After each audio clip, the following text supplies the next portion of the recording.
हम भारत के लोग सब हैं कई परिवार, दुख सुख बाटें खुश रहें यह संविधान विचार। नमस्कार दोस्तों, संविधान दिवस के प्रातः बेला में आप सभी भाई बहनों को, सभी मित्रों को, सभी मेरे परिजनों को सादर जय भीम, साहिब बंदगी, जय जोहार, नमस्कार। दोस्तों, आज संविधान दिवस की आप सबको मैं बहुत बहुत हार्दिक शुभकामनाएं देता हूं। इस यूट्यूब चैनल से जुड़ करके हम सब एक परिवार हैं और इतना ही नहीं, भारत के एक एक बच्चे, एक एक बूढ़े सब मिलजुल करके हम एक परिवार हैं। हमारा भारत का संविधान हमें जो सिखाता है उसके लिए मैंने दोहा बनाया, सुबह सुबह आपको सुनाया। दोस्तों, मैं लॉयर नहीं हूँ, पहले भी बता चुका कि मैं एक सन्यासी हूँ, लेकिन मैं ये भारत का जो संविधान है इसको भी समय समय से पढ़ता हूँ। और इसके पहले जो संविधान चलता था, जो धार्मिक संविधान है, हिंदू संविधान, वैदिक संविधान, मनुस्मृति, उस पर मैं हर रोज शाम को मैं स्ट्रीम चलाता हूँ। कुछ लोग सवाल उठाते हैं कि आप संविधान पर बात करें, स्मृति पर क्या बात करते हैं, स्मृति का तो कोई राज नहीं है। लेकिन दोस्तों, मनुस्मृति का इतना गहरा राज चल रहा है इस देश में कि हमारे नस नस में, हमारे रोम रोम में ऐसा बिठा दिया गया है जिसके कारण आज हम संविधान का सम्मान नहीं कर पाते हैं सच्चे दिल से। इसलिए मैं उसको उजागर करता हूँ, उसका एक्सपोज करता हूँ, ताकि हमारे देश के एक एक जनता समझ सके कि वास्तव में भारत का जो संविधान है उसमें तो शुरू में हम भारत के लोग दो ही शब्द पर्याप्त है, जो प्रियम्बल में लिखा है। उतना को ही अगर ठीक से अर्थ समझ लिया जाए ना, तो सारा झगड़ा खत्म हो जाएगा। झगड़ा से निपटाने के लिए यही तो कानून है ना, झगड़ा से निपटाने के लिए संविधान है। कबीर साहिब ने कहा है कि संतो घर में झगड़ा भारी, रात दिवस में लूट उठ लागे, पंच ढोटा एक नारी, न्यारो न्यारो भोजन चाहे पांचों अधिक सवादी, कोई काहू का हटा न माने आप ही आप मुरादी, दुर्मत केर दुहागिन मेटे ढोटे चाप चपेरे, कहें कबीर सोई जन मेरा जो घर की रार निवेरे। जो हमारी दुर्मति रूपी दुहागिन है, दुर्बुद्धि है, नफरत है हमारे अंदर, सदगुरु कहते हैं उस नफरत को समाप्त करो। और उस नफरत को समाप्त करके अपने दिलो दिमाग में प्रेम को स्थापित करो। दुर्मति रूपी दुहागिन को, दुर्बुद्धि को, गलत बुद्धि को, वो गलत बुद्धि क्या है? गलत बुद्धि है कि नारी को तो पैर की जूती समझना चाहिए। गलत बुद्धि क्या है? ये भंगी चमारों को तो गड्ढे में पड़े रहने देना चाहिए, नरक में, ऊपर उठने नहीं देना चाहिए। नहीं, कौन गुलामी करेगा? हमारे घर झाड़ू कौन लगाएगा? हमारे टट्टी कौन साफ करेगा? हमारे सब चालेगा? ये गलत बुद्धि है। सब पढ़ें, सब बढ़ें और सब काम सबको जो है बेझिझक करना चाहिए। हम कबीर आश्रम इलाहाबाद में जब भर्ती हुए तो ये देखा गया कि तमाम जो है देहात के लोग जो शौचालय में शौच करना नहीं आता, अब वहाँ शहर में कहाँ जाए, शौचालय में जाते थे सब गंदा कर देते रहे, और 3 दिन के प्रोग्राम के बाद सूख जाता था अच्छी तरह से। तो दोस्तों, नारियल की जो बूछ है ना, नारियल की जो जटा है उसका जूट, उसमें निरमा डाल डाल के हाथ से रगड़ रगड़ के हम लोग साफ करते थे। हम साधु महात्मा हैं, संसारियों का शौच हम इतना क्यों साफ करें रगड़ रगड़? अगर ऐसा सोचते, और जो है हम अच्छे कहने बात चाहिए कि कई लोग ऐसे भी सोच सकते हैं, हम तो खैर अब सुधरे थे, कई लोग ये सोच सकते हैं कि हम तो ब्राह्मण घर से आए हैं तो हम ऐसा क्यों करेंगे भाई, तो कैसे काम बनेगा? इसलिए कोई ब्राह्मण कोई शूद्र नहीं होता है, हम भारत के लोग एक परिवार है। इसको परिवार की तरह इम्प्लीमेंट करने के लिए ही हम जो है संसद विधायक चुन के भेजते हैं यहाँ से, और वो अपनी आवाज़ नहीं उठाते, हमारी आवाज़ जो है संसद में नहीं उठाते, वो अपने व्यक्तिगत स्वार्थ में जो है आकंठ डूब जाते हैं। इससे जो है संविधान पूरी तरह से लागू नहीं हो पाता। कुछ लोग कहते हैं कि नहीं, संविधान अंग्रेजों के देन है, मैकाले के देन है, उसी का जो है चलाया जा रहा है। तो 1935 में जो संविधान मैकाले संहिता के नाम से, जो इंडियन आईपीएस के नाम से जो किताब लिखी गई थी, मैकाले को इसलिए श्रेय जाता है कि मैकाले का दिल बहुत बड़ा था। मैकाले ही वो पहला अंग्रेज है। वैसे अंग्रेजों में उदारता इस मामले में बहुत ज़्यादा थी कि लोगों को शिक्षित किया जाए और लोगों को कुप्रथाओं से, सती प्रथा, विधवा विवाह से रोक, और बहुत सारी ऐसी चीज़ें हैं, स्त्रियों को छोटेपन में बूढ़ों के साथ विवाह कर देना और उसको गुलाम की तरह बर्ताव करना, बहुत सारी ऐसी चीज़ें थी, ये छोटे से वीडियो में मैं नहीं बता सकता। जो स्तन ढकने का अधिकार नहीं था, एजवा जाति और नाडर जाति को, उस सारी चीजों को समाप्त करके जो किताब लिखी गई थी ना, वही मैकाले की संहिता है। इसलिए मैकाले संहिता को अंग्रेज था वो, इसके लिए मैं तो कहता हूं ना कोई अंग्रेज है, ना कोई हिंदू है, ना कोई मुसलमान है, आदमी है, आदमियत की कदर करना सीखें।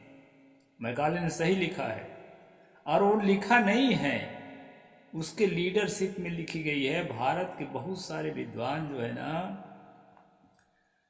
उसमें सहमति प्रस्तुत किए हैं। आईपीएस की धाराएं जो भारत में मान्यता प्राप्त हैं, वो बिल्कुल भी गलत नहीं हैं। और संशोधन तो जारी ही है, जो भी बात नहीं तो उसको संशोधन होता ही है। फिर जो हमारा भारतीय संविधान है, जो 1946 से 1949 तक लगातार डिस्कस होते होते जो लिखा गया है हमारे डॉक्टर बाबा साहेब अंबेडकर के लीडरशिप में। डॉक्टर बाबा साहेब अंबेडकर दोस्तों अपने समय के, मैं तो कहता हूँ आज के भी सबसे महान विद्वान में से एक थे, महाविद्वान।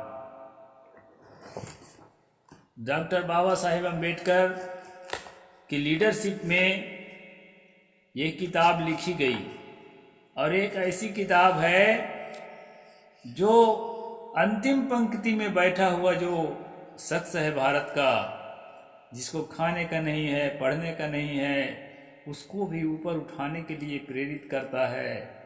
और जो है हम जिस काम को मैं अभी बताया ना, नारियल की पूंछ रख रख के हम लोग रगड़ते थे, क्या हम खाने के लिए तरस रहे थे? वहां तो पूरी व्यवस्था है। नहीं, खाने के लिए नहीं, जो उस पूरी व्यवस्था में जी रहा है वो भी छोटा से छोटा काम जिसको समझ रखें वो भी छोटा काम नहीं है। सब मिलकर सब काम करें, और जो ऊपर उठे नहीं है उसको ऊपर उठाने के लिए प्रेरित करें, मोटिवेट करें। मैं आपको भाषण नहीं करता हूं। अभी एक कन्या आएगी, वो बिल्कुल जो है मुरझा गई थी, अभी पत्रकारिता की पढ़ाई कर रही है, और उसके पिता उसके माता जो है उसको बाहर भेजने को राजी नहीं थे कि हम बाहर कैसे भेजेंगे जवान लड़की को। देश दुनिया इतना खराब है, कानून व्यवस्था इतना खराब है कि जो है आए दिन तरह तरह की घटनाएं घटती हैं, आप लोग टीवी अखबारों में देखते हैं। मैंने मोटिवेट किया, 2 दिन से उसी में लगा हुआ हूँ, उनको जागृत किया, पिता को समझाया सुलझाया, पुत्री को समझाया सुलझाया, उसके अन्य परिवार के लोगों को, और अभी वो प्रशिक्षण में जाएगी। आज से कल से ज्वाइन करेगी, आज वो मेरे पास आएगी। तो मैं फील्ड पर काम करता हूँ दोस्तों, शिक्षा के लिए, जागृति के लिए, और यूट्यूब पर भी काम करता हूँ, ताकि जो जहां तक मेरी पहुंच नहीं है वहां तक भी मेरी बातें पहुंचे। अंतिम पायदान के जो लोग हैं उनको जो है ऊपर उठाने के लिए केवल सरकार की जिम्मेदारी नहीं है। सरकार बनती कैसे है? सरकार तो हम लोग बनाते हैं ना। तो हमारी भी जिम्मेदारी है, सन्यासियों की भी जिम्मेदारी है। और यह देश एक चमन में, एक बगीचे में तब्दील हो जाए। यहाँ के हर नन्हे मुन्ने खेलते बच्चे रंग बिरंगे फूलों की तरह सुगंध बिखेरने लगे, ये मेरी परिकल्पना है। ये बाबा साहेब अम्बेडकर की परिकल्पना है। सतगुरु कबीर साहब ने उस जमाने में इस पर जो है सपना देखा था। आज का भारत कबीर का सपना है, और कल का भारत बाबा साहेब का सपना है। बाबा साहेब ने जो सपना देखा उसको साकार करने की हम लोगों की जिम्मेदारी है।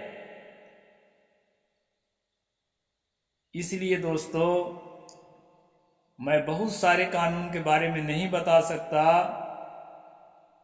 बाबा साहेब ने जो हिंदू कोड बिल लागू किया, जिसके कारण आज महिलाएं बढ़ चढ़ के हिस्सा लेती हैं। कई लोग कहते हैं कि वो तो शूद्र थे, शूद्र से भी महाशूद्र। वो क्या समझ सकते थे देश को? वो इसलिए कहते हैं कि न तो वो संविधान को पढ़े, न तो मनुस्मृति को पढ़े, और न देश के हालात को पढ़े। मनुस्मृति में इसलिए स्ट्रीम करता हूं ताकि आप समझ सको कि आज जो जी रहे हो, बाबा साहेब के कृपा के पात्र हो के जी रहे हो, चाहे ब्राह्मण हो चाहे कोई भी हो। ब्राह्मणियों को भी पढ़ने लिखने का हक नहीं था। बहुत बार मैं उदाहरण देता हूं कि क्षत्रियों को जो राजघराने के थे उनको भी नहीं था। पूरे वाल्मीकि रामायण मैंने पढ़ा, पूरे तुलसीकृत रामायण पढ़ा, और भी 2-4 रामायण पढ़ा। कहीं पर भी सीता जी पढ़ने नहीं गई हैं, जबकि राम लक्ष्मण भरत शत्रुघ्न पढ़ने गए वशिष्ठ के दरबार में। उसको तो अनसुईया जो है गुलामी का पाठ पढ़ा रही है। एक ही धर्म एक व्रत नेमा, काय बचन मन पति पद प्रेमा। वो तो शूद्र नहीं थी ना, वो छत्राणी थी। उसको गुलामी के पाठ क्यों पढ़ा रहे हैं? क्योंकि वो संस्कृति ही ऐसी है कि उसमें जो है नारी को गुलाम समझा जाता था। गुलाम ही रखने का, उसको जो है अपने पैर की जूती बना के रखने का प्रावधान था। उस प्रावधान को भारतीय संविधान तोड़ता है और इन बेटियों को भारत का सरताज बनाने के लिए प्रेरित करता है। और अभी सरताज बन के बैठी हैं माता जी महामहिम द्रौपदी मुर्मू। भले उनको संसद के उद्घाटन में विधवा समझ के, महिला समझ के, घृणित मानसिकता के लोग जो है नहीं बुलाए थे। और दोस्तों, एक बड़ा सौभाग्य की बात मैं बता रहा हूं, इस देश में केवल घृणित मानसिकता के लोग ही नहीं बैठे हैं। ये ऐसा संगम है कि इसमें महान लोग भी बैठे हैं। अभी भारत के सुप्रीम कोर्ट में जो चीफ जस्टिस हैं, सम्मानीय महामहिम DY चंद्रचूड़, उन्होंने 76 साल के दरमियान पहली बार पहल किया है। क्या पहल किया है? डॉक्टर बाबा साहेब अम्बेडकर की प्रतिमा पहली बार आज रखी जाएगी सुप्रीम कोर्ट के प्रांगण में। वहां पर अभी तक नहीं था। और एक और बड़ी बात मैं बता देता हूं, अभी संसद भवन के उद्घाटन में जिसके साथ भेदभाव किया गया था, भारत की सबसे बड़ी ताकत राष्ट्रपति के साथ, उन्हीं के हाथों से अनावरण किया जाएगा बाबा साहेब की प्रतिमा की। ये बहुत खुशी की बात है। ये एक स्वर्णिम पहल है। इस पहल का मैं तहे दिल से चीफ जस्टिस सर की मैं जो है बहुत बहुत शुक्रिया अदा करता हूं, उनको मैं नमन करता हूं जो इतनी बड़ी पहल कर रहे हैं। बाबा साहेब तो इस देश के भगवान हैं, जो इस देश के भाग्य का निर्माण करके बैठे हैं। भाग्य विधाता कहना चाहिए। उनका इतना तिरस्कार, खास खास जगहों में उनकी प्रतिमा तक नहीं लगाए, उनके चिन्ह नहीं लगाए। ये बहुत अच्छी बात है। आप सबको मिलकर के मेरे कमेंट बॉक्स में मैं आज देखना चाहूंगा कि कितने लोग जो है हमारे चीफ जस्टिस DY चंद्रचूड़ साहब का सम्मान करते हैं और उनके लिए जय भीम लिखते हैं, साहिब बंदगी लिखते हैं। जरूर लिखना दोस्तों। तो आज संविधान दिवस है और आज संविधान दिवस के संबंध में मैं पहले ही बता चुका हूं कि मैं लायर नहीं हूं, बहुत ज़्यादा मैं कानून को नहीं जानता हूं। लेकिन मेरी बेटी, मैं तो सन्यासी हूँ ही, मेरे बड़े भाई की बेटी जो है लायर भी है। और अभी उससे मंझले वाले भाई की बेटी जो है जिसकी बात कर रहा था, वो पत्रकारिता के लिए अभी तत्पर है। तो शिक्षा को आगे बढ़ाने के लिए मैं बहुत मोटिवेट करता हूँ। पारिवारिक सदस्यों को नहीं, पूरे पड़ोस के और आसपास के पूरे, वो तो दूर हैं, मैं 500 किलोमीटर दूर पर बैठा हूँ, केवल फोन से ही मोटिवेट कर सकता हूँ। लेकिन यहाँ जहाँ बैठा हूँ वहाँ फील्ड में जाकर भी मेरा काम ही है। दोस्तों, आप सबका काम होना चाहिए कि इस देश के उत्थान के लिए एक एक बच्चे को शिक्षा के लिए, शिक्षा शेरनी का दूध है, जो पिएगा वो दहाड़ेगा। मैं अगर एकदम अनपढ़ होता तो आपके सामने नहीं बोल सकता, मैं व्याख्या नहीं कर सकता हूँ संविधान का। इसका मतलब नहीं कि मैं बिल्कुल ही नहीं जानता, पढ़ता हूँ तभी उसके प्रति श्रद्धा है। संविधान भारत का सबसे बड़ा ग्रंथ है और इसी ग्रंथ के रहते ही आप कुरान पढ़ सकते हो, बाइबिल पढ़ सकते हो, वेद पढ़ सकते हो, गीता पढ़ सकते हो। अगर ये ना हो ना तो दूसरा आदमी रोक सकता है कि ये गलत चीज है, इसको क्या पढ़ते हो, ये है सही चीज, वेद को पढ़ो, वेद सही चीज है, ये कुरान उरान क्या पढ़ते हो। तो ऐसा नहीं है। ये संविधान सबको संरक्षण देता है। इसमें जाति भेद नहीं है, इसमें भाषा भेद नहीं है, इसमें लिंग भेद नहीं है। ये तो शुरू में ही हम भारत के लोग कहता है। इसलिए दोस्तों, संविधान के सम्मान में और संविधान दिवस के उपलक्ष्य में मैंने कुछ बातें आपके सामने रखी है। बातें बहुत है, मैं इस शॉर्ट टाइम में सारी बातों को नहीं रख सकता।